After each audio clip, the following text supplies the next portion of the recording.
Chapter 9. Guy Makes a Decision. The next day at work, Guy had a call from Douglas Freer of the Shaw Company. He had sent the company some drawings for a building, and he wanted them to give him a job. "Mr. Haynes," Mr. Freer said, "I've had a letter. There's no name on it, and it says that you knew about your wife's murder, and that the police want to speak to you." He waited for Guy to speak. "Mr. Haynes, I wanted to tell you about the letter. Are the police still asking questions?" "No, Mr. Freer, and I don't know who sent the letter," Guy said. "I don't know what it means." Then he asked, "Mr. Freer, about the job." "I'm sorry, Mr. Haynes, we gave that to another architect," Mr. Freer said quickly. Guy went out for a drink. He was very worried. "If I murder Bruno's father," he thought, "all of this will stop. No, I mustn't think that. But what can I do? What's the way out of this?" Guy drank some more and then went home. He slept heavily. Early in the morning, Guy woke up and felt someone in the room. He saw the orange end of a cigarette burning in the dark. He knew who it was and what he wanted. "Bruno?" Guy said. "You're ready now, aren't you, Guy?" Bruno said softly. "Yes," Guy said, and immediately felt better. "Mother and I are going away tomorrow," Bruno said. "Do it tomorrow night. I broke the back door so you can get in easily. Here's a key, too." Bruno gave Guy some gloves. "You'll need these." His voice shook. "Oh, Guy, I'll never see you again." Chapter 10. The Second Murder. Guy took the train for Great Neck that night. He had the gloves and his own small gun in his pocket. Bruno's gun was too big. It was raining when Guy got off the train at Great Neck. There was the bus, like Bruno had said in all his letters. Guy remembered all of it. At Grant Street, he got off the bus and started to walk. There was the tree and the street light, and there was the white wall of Bruno's house. Guy felt like an actor in a play he'd already done hundreds of times. Guy walked 15 steps along the white wall. Then he put up his hands and jumped onto the top of the wall. He looked down and saw the wooden box. There were no lights on in the house. Guy jumped down onto the box, landed without a sound, and ran across the grass towards the back door. He went up the 6 white steps near the back of the house and opened the back door. He didn't need the key. The kitchen was dark. Guy walked across it and then went towards the back stairs that the servants used. Bruno had told him not to use the house stairs because they all made a noise. But Guy had to be careful here, too. He missed step 3, step 4, and step 7 on the back stairs because they made a noise. Outside the door to one of the servants' bedrooms, the floor made a noise, and at the same time Guy heard a clock. It was midnight. He stopped. The servant was on the other side of the door. The noise of the clock went on and on. Could the servant hear? Now he remembered Bruno had said, between 11 and midnight. Was this why? Guy felt very hot. Slowly, he opened the door into the part of the house where the family lived. "I've been here before," Guy thought. "I've done all this before. I know everything about this house." Again, he felt like an actor in a play who did the same thing night after night. None of it was real. Guy closed the stair door quietly, and there, just there, very near, was another door. And behind that door was Guy's father. He walked quietly towards the door and slowly opened it with his left hand. He held his gun in his right hand. The bedroom was dark, but some light came through the window. It was only half open. Bruno said his father always had the window fully open. Because of the rain, Guy thought. But how will I get out? Now Guy could see Bruno's father in his bed sleeping quietly. There was the round, dark shape of his head. "Ha ha ha ha!" came through the window. Guy shook with fear. A woman was laughing somewhere outside. This man is alive, Guy thought. He could laugh too. He could... No, don't think. Don't think. Do it now. Do it! He fired the gun. Nothing happened. It was all a dream, all a play. Nothing was real. Guy fired again. Nothing. He breathed slowly and fired again. The room tore with a screaming sound. He fired a fourth time, and the screaming sound came again, as if the world had burst. "Caw!" said the man in the bed, and his head moved. Then Guy was running across the grass, but he didn't remember how he had got there. He ran like a man in a bad dream, who runs and runs, but cannot move. "You!" A man's voice shouted behind him. It was the servant. Guy stood in the shadow by the white wall. "You!" The servant shouted again. Guy's hand shot out and hit him on the chin, and the man fell to the ground. Guy jumped over the wall, but it was very dark, and he didn't know where he was. He tried to be calm. Then he heard a police car very near him. The blue light moved over him for a few seconds. Where am I? Guy thought. I can't remember. Where must I go? The blue light burned his eyes. He turned and ran away. Then some trees caught him. The branches scratched his face, and he pushed them away with his hands. But there were hundreds of them. He couldn't see, he couldn't think. He felt his own blood warm on his face and throat. Finally, Guy got out of the trees and saw a road and the lights of a town. He walked slowly along the road. He still had his gun, but his gloves were torn to pieces. They were probably in the trees behind him. He was too tired to go back and look. He wanted to walk and never stop. The next day, Guy looked at his face in the mirror. It was covered in scratches, and so were his hands. His body was heavy and tired. He thought he could never sleep enough in his life. Guy read the papers. All the stories about the murder said the murderer was a big, tall man, nothing like himself. But it said the bullets were very small, and Guy knew he had to throw away his gun.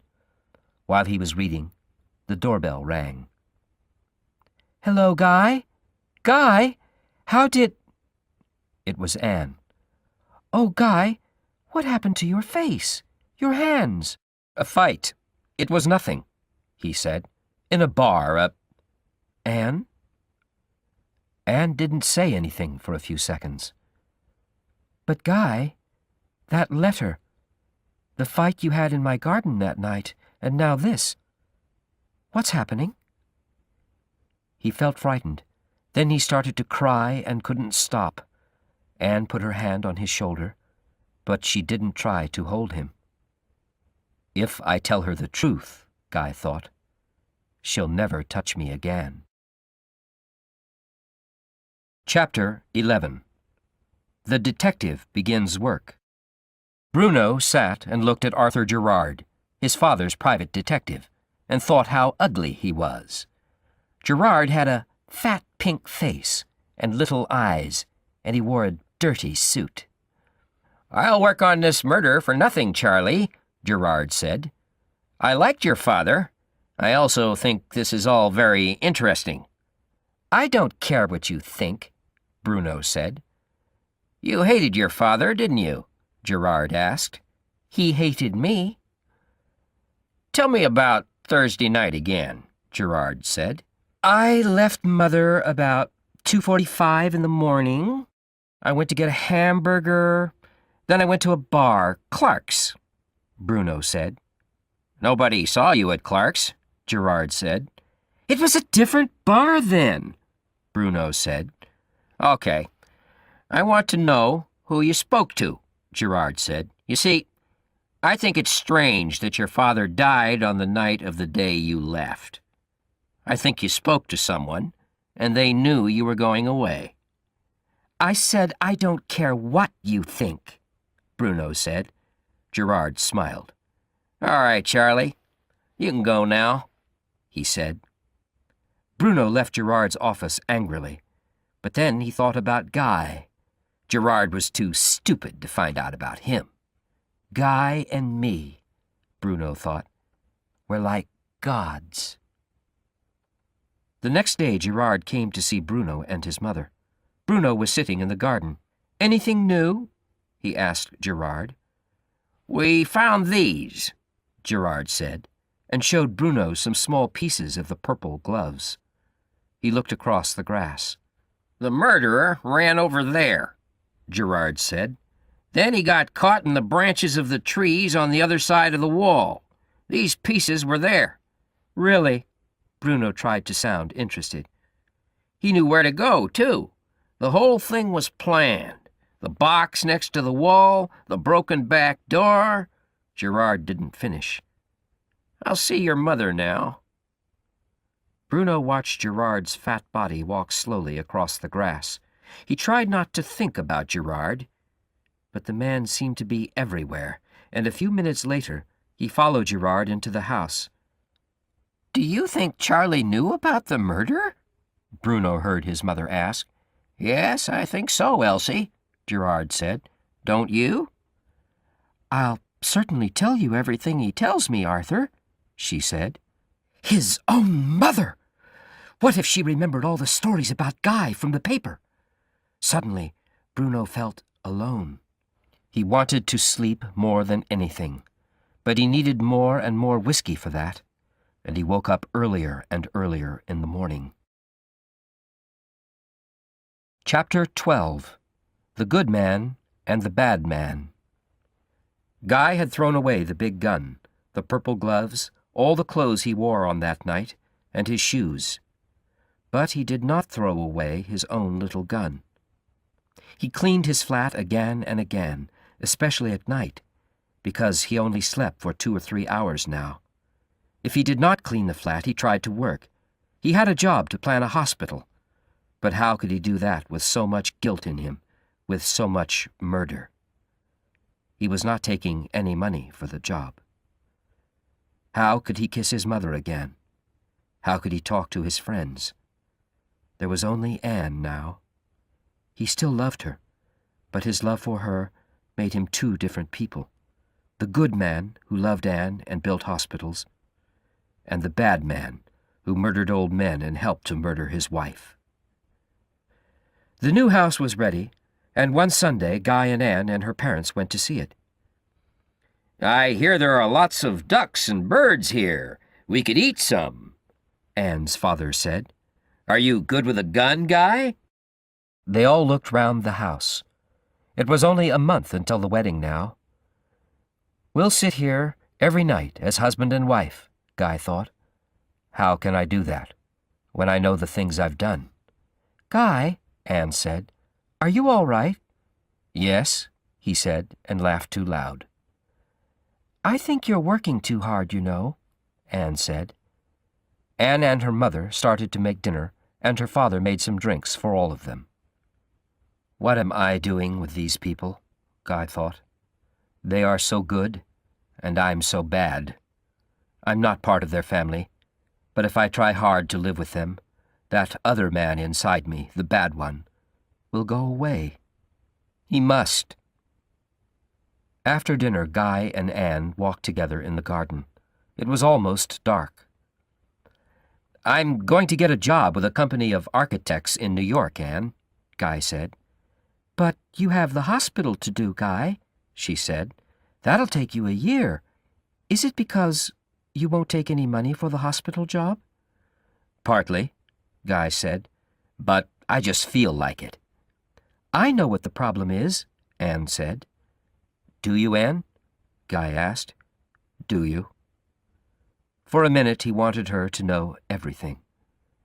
It's Miriam, isn't it? Anne said. You've changed so much since she died. No, I... Do you want us to marry Guy? She asked. He couldn't answer her. He almost didn't know how to speak to her honestly now. Anne took his hand. I think, she said, you need me a lot just now, and I need you a lot. Guy looked into her eyes and thought, if I can do this, if I can keep this all, the other man inside me will go away. Chapter 13. The Wedding Day. On the day of his wedding, Guy was waiting in the church with his friend, Bob Treacher, for Anne to arrive. Did you bring any whiskey, Bob? Guy asked. I need a drink. Oh, yes, Bob said. I forgot. Here you are. He gave Guy the bottle with a smile. Guy opened the bottle and put it on a table. After a few seconds, he picked it up and threw it against the wall. Broken glass and whiskey spread all over the floor. Guy stood with his back to Bob. I'm very sorry, Bob, he said. It's all right, Guy, he said. You're nervous. No, I'm not nervous, Guy thought. When are they going to stop this wedding? When are they all going to know about me? This is worse than the murder. I'm lying to Anne, but only she can save me. Guy could not stop the wedding. It was like the murder of Bruno's father. Guy felt he was an actor in a bad play, doing something he had done thousands of times before. At the party afterwards, Guy suddenly saw Bruno's face, smiling madly. Then it disappeared. Congratulations, Guy! People were all shouting at the same time. Good luck, Guy and Anne! The noise got louder and louder. Good luck, Guy and Anne! Good luck, Guy. I really want you and Anne to be happy as I am. And there was that soft voice and that weak face with the mad red eyes in it, and Bruno's hand was on Guy's shoulder, and he was looking at Anne. Go away, Guy whispered. You mustn't come here. Are you a relation of Teddy Faulkner? Bruno asked Anne. He shook her hand. He's my cousin, Anne said. We play tennis sometimes, Bruno said. Are you a friend of Guy's? Anne asked. Bruno laughed. Friend? I'm only his oldest friend in the world. We went to school together. He put his arm around Guy's shoulder. Didn't we, Guy? You never told me about that man, Guy, Anne said later. We didn't really go to school together, Anne, Guy said quickly. I met him at the Parker Institute. It was last December. Can't you see? Guy thought as he looked at all the people in the room who were speaking to Bruno. Can't you see he's mad? Chapter 14. Guy's Secret Brother. Guy took a job with the company Horton, and Keese, architects. They gave him a big shop to build. It was easy to do, nothing special. Anyone could do it. He and Anne had their first party at the house soon after their wedding. Bruno's coming to the party, Anne told Guy. Why? Guy said. He isn't my friend. Bruno was drunk when he arrived. He looked at Anne all the time. I like your dress, Anne, he said. Bruno always noticed women's clothes. Now, where will you go for your first holiday? Italy? You know, Anne, Guy and I always talked about traveling. Guy took Bruno to the corner of the room. Get out now, he said, or I'll kill you. Is that a promise, Guy? Bruno laughed. You know, Guy, I think Anne is very beautiful. I like it here. An hour later, he fell behind the sofa, completely drunk, and went to sleep. He can stay the night, Anne said. Where did you find him, Guy? A man asked. They won't let him into our club anymore. A few days later, Bruno sent flowers to Anne to say sorry for being so drunk at the party. "Aren't they nice?" she said to Guy. "I think Bruno's interesting." Horton, and Keese liked Guy's drawings for the shop. Guy hated them. This was the kind of ordinary work he didn't want to do. He wanted to leave the company, although they wanted him to do more work. But there was something much worse than this. A normal man could build a bad shop or a good hospital, but Guy wasn't normal. Sometimes he looked in a mirror and saw the other man who was inside him, the murderer, his secret brother. The telephone rang, and Guy's secretary picked it up. "A man wants to speak to you, Mr. Haynes," she said. "Hello, Guy," Bruno said. "Come to lunch." Guy couldn't argue with Bruno in front of the secretary, and he agreed to meet Bruno at a restaurant 10 minutes later. Bruno had 4 expensive ties, which he showed Guy. "They're for you, Guy," he said. "Do you like them?" He was like a lover. "Anne spoke to me on the phone this morning," Bruno said. "She told me you're both going on a trip. She's a great woman, Guy. You must be very happy." For a moment, Bruno wanted to hold Guy's hand like a brother. "Yes, I am," Guy said, "very lucky." "What does Anne like doing, Guy?" Bruno asked. "Does she like me?" "You've never loved a woman, have you?" Guy said. "You don't know what love is, do you?" Bruno looked at the table. "No," he said. "You give me ties," Guy said. "But you could give me to the police in the same way." "Oh, Guy!" Bruno started crying. "I have to go," Guy said. He jumped up and ran out of the restaurant. "Why do people do this to me?" Bruno thought. "Why? Why?" "How do you know Guy Haynes's wife?" Gerard asked Bruno. He had all Bruno's bills, and he had seen the one for the flowers Bruno sent to Anne. "I'm a friend of her husband," Bruno said. "Mother and I were thinking of building a house. He's an architect." "Why did you send Mrs. Haynes flowers?" Gerard asked. "You must know them very well." "No, I went to a party there, and I had a good time." "Let's talk about all these men you know," Gerard said. "Matt Levine, Mark Lev, you saw a lot of them before the murder." "Yeah, and Mark killed his own father, too," Bruno said. "Ernie Schroeder?" Gerard asked. "Charlie, please." Bruno tried to think of something to say. Chapter 15. Proof. Guy went on a sailing holiday with Anne on her boat, the India. They were away from home for 3 weeks. Guy was happy and calm.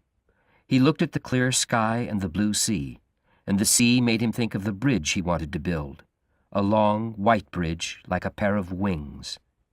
He wanted to be a great architect. Guy saw Anne looking at him with love in her eyes, and he felt all the bad times were gone. A few days later, the phone rang at his home. "Hello, Mr. Haynes," a man said. "This is Arthur Gerard. I'm a detective. Could I come to talk to you at your house, please? Now." Guy had to say yes, and Gerard came over quickly. "Do you know Charles Bruno, Mr. Haynes?" he asked. "Yes, I know him," Gerard said. "His father was murdered in March." "I didn't know that," Anne said, and looked at Guy in surprise. "Neither did I," Guy said quickly. "Murdered?" "When and where did you meet Charles Bruno, Mr. Haynes?" Gerard asked. At the Parker Institute last December," Guy said. He only said it because he had told Anne that at the wedding, when she asked him about Bruno. Why hadn't he and Bruno planned a story? "When did you see Mr. Bruno again?" Gerard asked. "At my wedding in June," Guy said. "And he came to a party in July, didn't he, Mrs. Haynes?" Gerard asked Anne. "Yes," she answered. "Do you like him?" Gerard asked, smiling. Anne looked at his smile. She didn't like it. "Well enough," she said finally. Gerard asked them a few more questions, and then he left. Does Gerard think Bruno murdered his father? Anne asked Guy later. He probably thinks it's one of Bruno's friends, Guy said. But it was me, Anne. It was me, he thought. You never know what people are really doing, do you? Anne said, shaking her head in surprise. Later in the day, Bruno came to the house. You're drunk, Guy said. Get out. Perhaps we should get a taxi for you, Anne said. Bruno fell against Guy. He was saying the same thing again and again. I'll tell her. I'll... What? Anne asked Guy. What's he saying? Nothing, Guy said. I'll put him to bed. Guy pulled Bruno out of the room and took him to a bedroom. Bruno slept for several hours, and when he woke up, Guy was with him. Bruno, listen to me. Did you tell Gerard we met in December? At the Parker Institute? Guy asked. Yeah, I said that, Bruno said. Can I have a drink? Look, Gerard thinks this friend of mine, Matt Levine, murdered my father. He's already killed 2 or 3 men. I won't let another man take the blame for the murder, Guy said. He won't get the blame, Bruno said. Gerard won't find anything about Matt Levine or us. There's no proof. Will you go now? No, Bruno said quietly. I want to be with you and Anne. And Guy knew that he hated Bruno but liked him at the same time. You know, Guy, I like you, but you're in more trouble than me, Bruno said. Our servants saw you that night. Anne saw those scratches on your face, and there's the gun, the gloves. The police could ask you some very difficult questions. But what have they got about me and Miriam, Guy? Tell me, Guy, what have they got? Guy and Anne were on the India. The sky was gray, and the air was hot. Guy held his little gun in his pocket. Why is Bruno so interested in you? Anne asked Guy. He's got nothing to do, Guy said. His hand tightened round the gun.